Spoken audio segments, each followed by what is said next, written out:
Hola chicos, ¿cómo están? Bienvenidos a este quinto video de historia de segundo grado. Vamos a ver el conocimiento histórico en un país colonizado.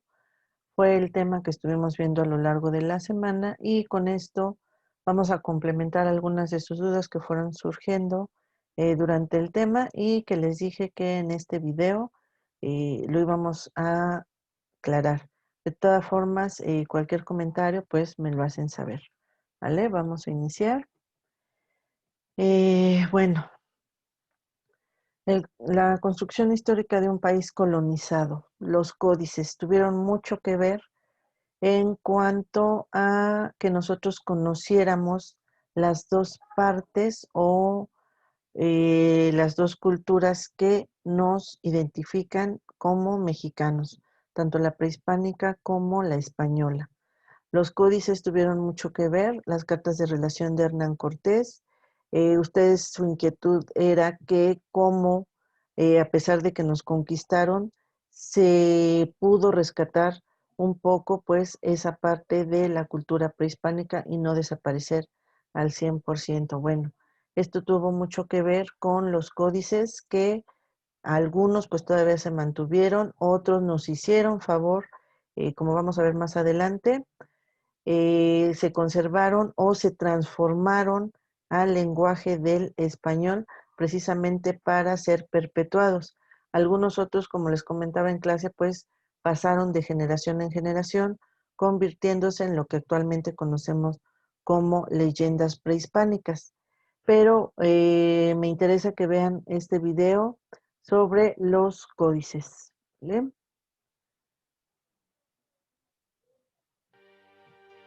Los libros indígenas son manuscritos realizados sobre un soporte flexible que contienen elementos de alguno de los sistemas de escritura nativa y desde el siglo pasado se han denominado con el nombre de códices. La palabra códice viene del término en latín codex, que significa libro manuscrito. Los elaboraban especialistas de tiempo completo, los escribas o pintores, quienes contaban con habilidades para pintar y con un conocimiento profundo de los sistemas de escritura, así como de la lengua. Esto les permitía escribir sobre cualquier tema que requiriera números, animales, hombres, dioses, regiones, historia, astronomía, poesía. Podían ser hombres o mujeres, que desde edad temprana eran instruidos en esta actividad. Tenían un papel muy importante dentro de la sociedad al encargarse de perpetuar el saber. En el centro de México llamaban a los escribas tlacuilos, palabra que proviene del verbo náhuatl tlacuiloa, que quiere decir escribir pintando. En el área maya se les llamaba ahtzib y ahwoj, términos que significan escriba y pintor respectivamente. Tanto la posesión como el manejo de los códices en la época prehispánica estaban a cargo de los grandes señores y los sacerdotes, es decir, de la clase dirigente. Parte de su poder se sustentaba en el conocimiento que ellos controlaban, asentado en los libros. Había recintos especiales donde se resguardaban los códices que equivalían a las bibliotecas occidentales, construidos por instrucciones de los sacerdotes y señores. En el centro de México se llamaban Amoxcali, término que se compone de las voces nahuas, Amox, libro, y Cali, casa, es decir, casa de los libros. Cuando ocurrió la conquista española, la más famosa Amoxcali del centro de México era la de Texcoco, tanto por la riqueza de ejemplares que resguardaba como por la variedad de asuntos que contenían sus libros. Los códices estaban clasificados en esas bibliotecas indígenas. Hoy, lamentablemente, solo se conservan 15 ejemplares de la época prehispánica y varios cientos de los siglos posteriores, los cuales han sido clasificados de diferentes formas atendiendo varios criterios. Por temporalidad, prehispánicos y coloniales. Por región de origen, mexicas, mixteca, Puebla, mixtecos y mayas.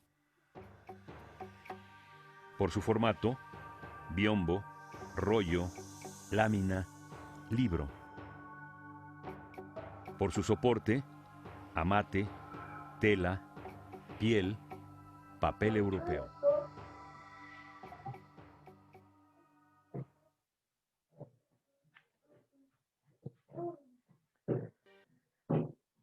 Bien, como podemos ver, pues el conocimiento histórico ha estado sustentado en lo que conocemos como fuentes primarias, que son estos códices originarios de la época prehispánica. Posteriormente se vuelven una fuente secundaria porque son los españoles, principalmente los evangelizadores, los que ayudan a perpetuar estos códices. Y como veíamos, pues ya existían las bibliotecas, eso es algo que sí debemos de tomar en cuenta, que no es mucha la diferencia de cómo llevaban ellos la clasificación a cómo actualmente también hay clasificación dentro de las bibliotecas, ¿no? Estaban separados de acuerdo al tema o de lo que se trataban. Esto les permitía precisamente en las escuelas estudiar toda la historia de esa cultura que, bueno, era la antesala de la vida que estaban viviendo en ese momento. Posteriormente, un personaje muy importante que es Sagún, que era un religioso que llega aquí a la Nueva España. Me permití compartirles su biografía. Nació aproximadamente en 1499 en Villa de Sahagún, España. Estudió en la Universidad de Salamanca entre 1512 y 1514.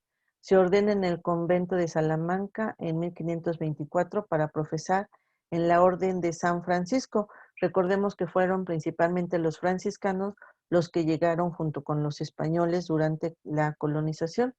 En 1529 llegó a la Nueva España en compañía de otros religiosos para realizar labores de evangelización y enseñanza, que fue la condición que pusieron los reyes católicos a los navegantes cuando descubrieran los territorios. Además, aprende el náhuatl, lo que le permite ser traductor, intérprete y realizar estudios del México prehispánico. Él fue uno de los impulsores que más pudo rescatar la obra prehispánica.